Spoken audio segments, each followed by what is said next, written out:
On va l'écouter jusqu'à... On va l'écouter. Arrêtez, mais nul ne se retourne. Maintenant, on rentre maintenant dans l'histoire de Ngouma, qui est Jonas, qui est ce prophète remarquable. Remarquez ici qu'au moment où on a envoyé ce prophète Jonas dans Ngouma, dans la grande immensité Ninive, qui est Difoum, il y avait déjà des grandes portes d'entrée dans cette ville-là, dans cette cité. Il y avait l'influence occulte qui régnait là-bas, dans cette cité-là.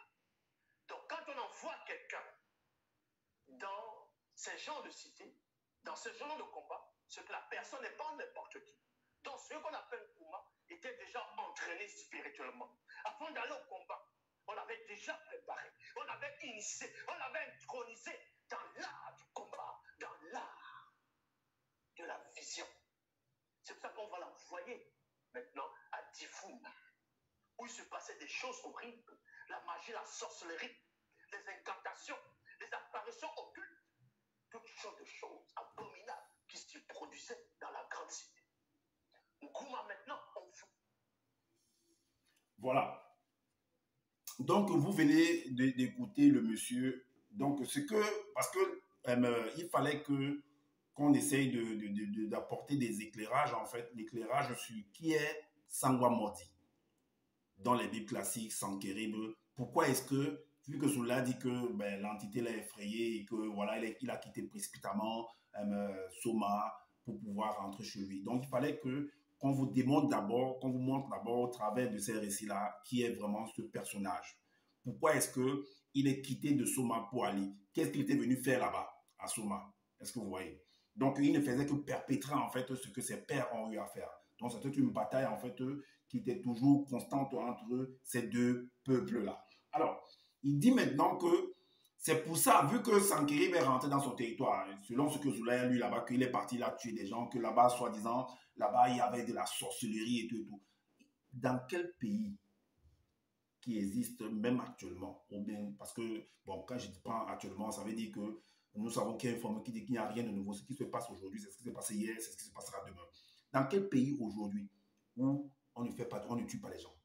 Vous connaissez un seul pays où on ne tue pas les gens? Que ce soit des bébés, que ce soit, peu importe, dans toutes on va dire, les facettes, on tue des gens. On casse les maisons des gens, on fait des choses. Mais pourquoi est-ce qu'on n'envoie pas quelqu'un pour aller faire, je ne sais pas quoi?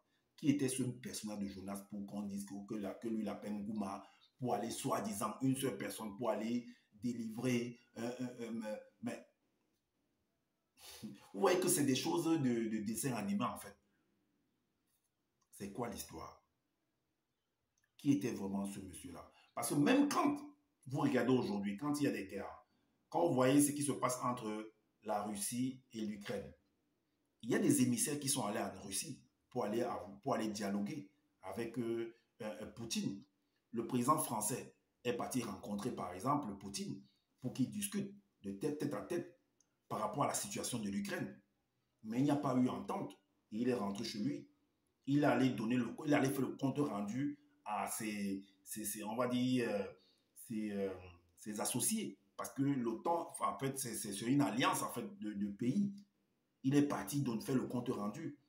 Donc, ça n'a pas empêché que la guerre déclenche. Ça veut dire qu'il n'y avait pas en fait entente. Donc, si par exemple, pour l'autre, on va considérer que ce qui s'est d'ailleurs passé, que le président Macron arrive en Russie pour pouvoir dire, ça veut dire qu'il vient, s'il vient discuter avec le président russe, ça veut dire que on va considérer, selon Zola, Macron est venu délivrer en fait la Russie de l'abomination qui se produit là-bas, de la pédophilie, du blasphème qui se produit là-bas, de la sorcellerie qui se produit là-bas. Mais Macron est rentré avec la tête baissée, puisque ça n'a pas abouti. Ça n'a pas empêché qu'aujourd'hui, la Russie soit en train de frapper. Parce que la Russie défend ses intérêts qui sont en Ukraine. Est-ce que vous comprenez? C'est une affaire très très profonde. Allez bien écouter. Donc, ce personnage de Ngouma, ben, c'était quoi? Il est parti voir le roi, ou bien il est arrivé seulement ben, tu vois, attends. Si nous savons aujourd'hui que pour entrer dans un territoire, il y a en fait des frontières. il y a l'aéroport, il y a le port, il y a d'autres endroits, d'autres frontières. Pour entrer là-bas, si c'est un grand personnage, ça veut dire qu'il va venir par exemple en avion. Vous n'avez pas me dit qu'il n'y avait pas l'avion à cette époque-là. C'est ça que je vais rigoler, qu'il n'y avait pas les bateaux. Ngoumala est parti comment? Comment il s'est rendu dans ce territoire-là? Vous allez me dire qu'il est parti en esprit, qu'il a volé dans les boîtes d'allumettes pour arriver là-bas. C'est ça. Zoula, hein? Comment il a fait pour...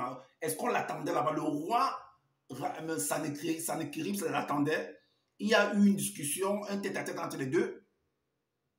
Est-ce qu'il a vu le roi? Donc tu arrives dans un territoire comme ça, ben, c'était son territoire pour arriver là-bas. Tu viens, tu arrives au Cameroun, tu es envoyé, tu es dans un étude, parce qu'un ambassadeur, c'était un quoi? C'était un roi, c'était un président aussi. Donc il arrive un individu comme ça, il arrive là-bas comme ça, tu commences à faire ce que tu veux. Tu penses que ça se passe comme ça dans les pays des gens? Vous pensez que ça se passe comme ça? Vous pensez qu'il n'y a pas la sécurité dans les pays? Donc il faut analyser. Il faut bien analyser quand les gens viennent parler.